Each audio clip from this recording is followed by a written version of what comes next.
Hello there from Bugeye guys. This is a special moment for us. We have side by side here car 501, the first production Bugeye, which just was awarded the gold standard for Concours judging at the National Austin-Healey Enclave. And then this one is Gumby, my own personal car since 1978, which is a 59 Bugeye, but it's really the car that was the impetus for everything that you see in this building and everything that we do every day.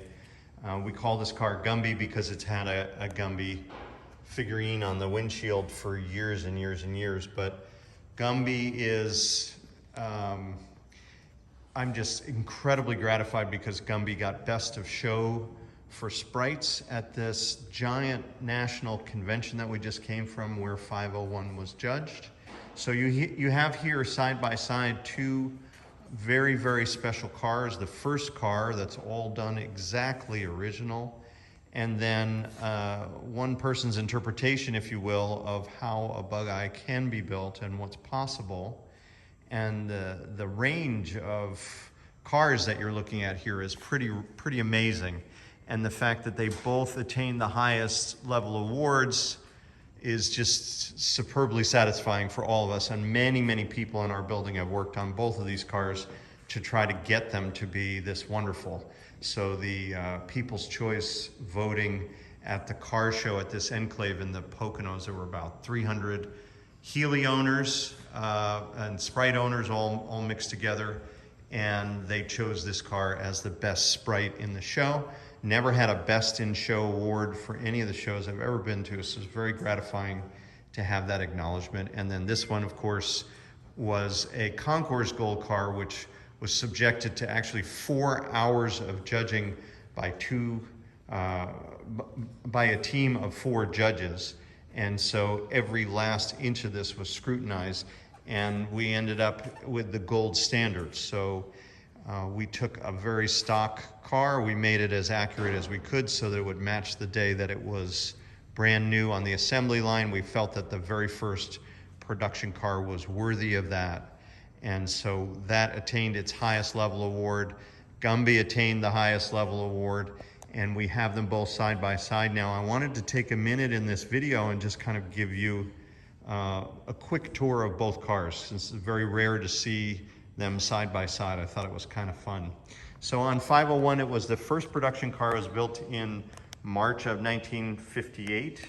It was designed by Jerry Coker, who also designed the 100 Healey.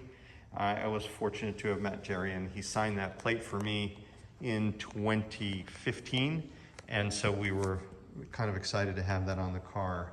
The components of this car are exactly as original. The original cars had this thinner windshield frame with 9 studs across the top. It changed to a thicker frame, much like this one, after the first 5,000 cars. That's a later frame on this car. Mahoney that we have over here, but that's the correct original frame. They had painted stanchions that were color matched. So that's here on 501, and they had this triplex insignia that was actually date coded.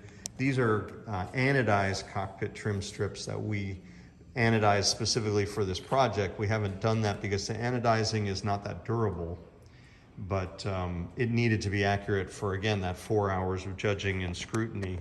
This is a reproduction of the rubber mat series.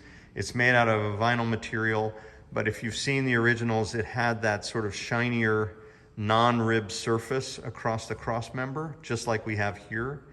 And then it had ribs that were perpendicular. They ran vertically on the tunnel and longitudinally in the center of the tunnel. So all that has been recreated, and this is all correct, the switches and stuff. This is kind of fun. The heaters were optional. So this is a BMC promotional tag that you might have seen in the dealership. We even put a 58, one of these flip-flopping keychains. I think Calso in 1958 became Chevron, and this was a promotional keychain that they had. And so that was kind of fun to have on there. And of course, that's the original steering wheel and the right door levers and the correct color matched fuel cap. And it was nice to get a 501 plate from 1958 in Connecticut, which is now this car's home. It was originally in California.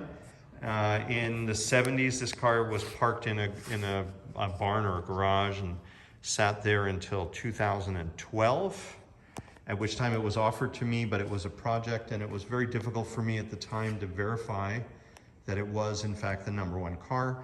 But in the intervening 10 years, it was offered to me again, and I was able to verify and felt much more comfortable going for it. And at that time, the car was in Australia, and unfortunately, the owner had passed away suddenly. So I was able to buy the car in Australia as a result of that unfortunate event. But we brought it here, and it was really nicely restored, just not so much with the Concours judging in mind. Things like these fittings were screwed in and dead-ended in the material, but we had to through bolt them. All the panel screws had to be changed to the correct screws. These little cup washers that you see right in the center of your screen, there are many of them all around the car that hold the panels on. All of those little minute details had to be addressed. And the fact that we got the gold award is a great testimonial of incredible patience and workmanship. We had 66 days to do it because it took forever to get the car from Australia. And so now we have accomplished that goal. And it was really a great moment for us as a team of people and as a company to be able to make that happen. These are new bias ply tires. You can see how skinny they are. They're the original 520 by 13s, but they're brand new. It's kind of fun. They ride really nicely. But nothing like Gumby over here, which has 165 Dunlops. These are beautiful. And I love these because they have a little bit more aggressive tread that rolls over, and it gives it a little bit more, just a beefier look. So this car was a totally different project, completely different, couldn't be more opposite to what you see on 501. We're completely free to do whatever we wanted on this car. And of course we want to pay homage to all the original things, like a color match cap, just like you saw here on 501.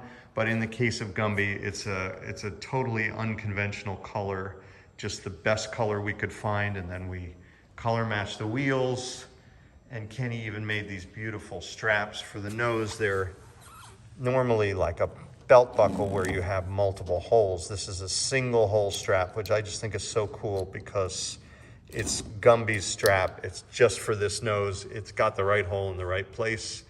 Everything else out there obviously has to fit every car, but this just is the strap for Gumby. We have this chopped windshield, which is really cool looking, and of course this hard tonneau cover.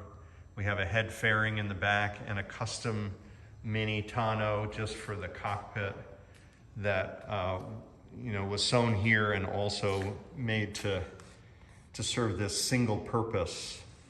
We put in contrasting thread, and just I think it just is, it's stunning. And the Best in Show award is a nice acknowledgement of that we didn't expect, but it's great to get that acknowledgement.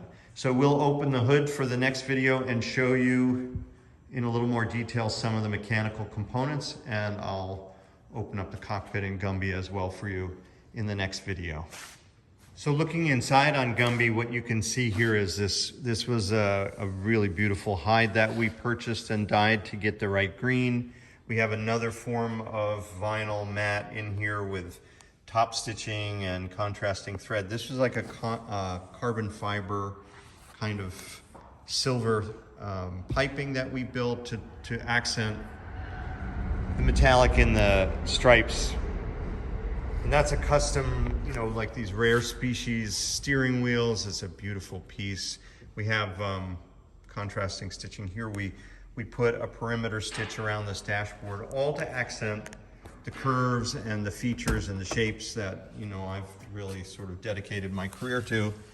This is a wool heel mat in here that we sewed in place. And so you see a different variation on a vinyl covering, because again, carpet was not really a thing. In 1958, these were all rubber with those ribs, as I mentioned on 501.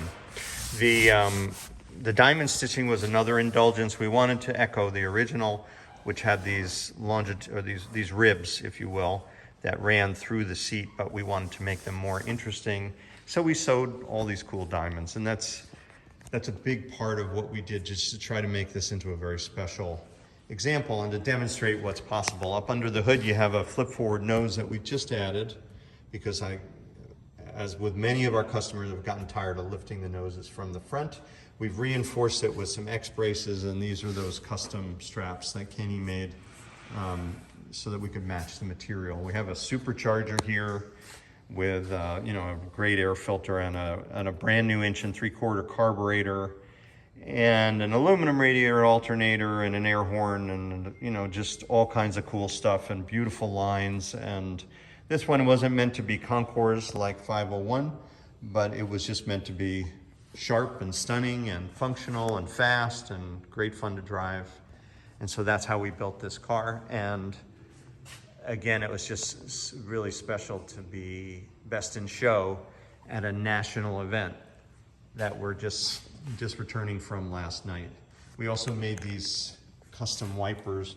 They don't actually work, but we just wanted them to look the part for this chopped windshield. So it was a lot of fun to have the freedom on this car to make it into something, that was just basically my interpretation of a sculpture that represents this car that we all know and love. And then over here on 501, what you see is a 948 engine. Gumby has a 1275, the correct original radiator, even a 2-blade fan, which is how they came. Gumby has a 6-blade fan to move more air through there. And there's no side fairings on this radiator, so that's really cool. That's the original air snorkel, a reproduction of that.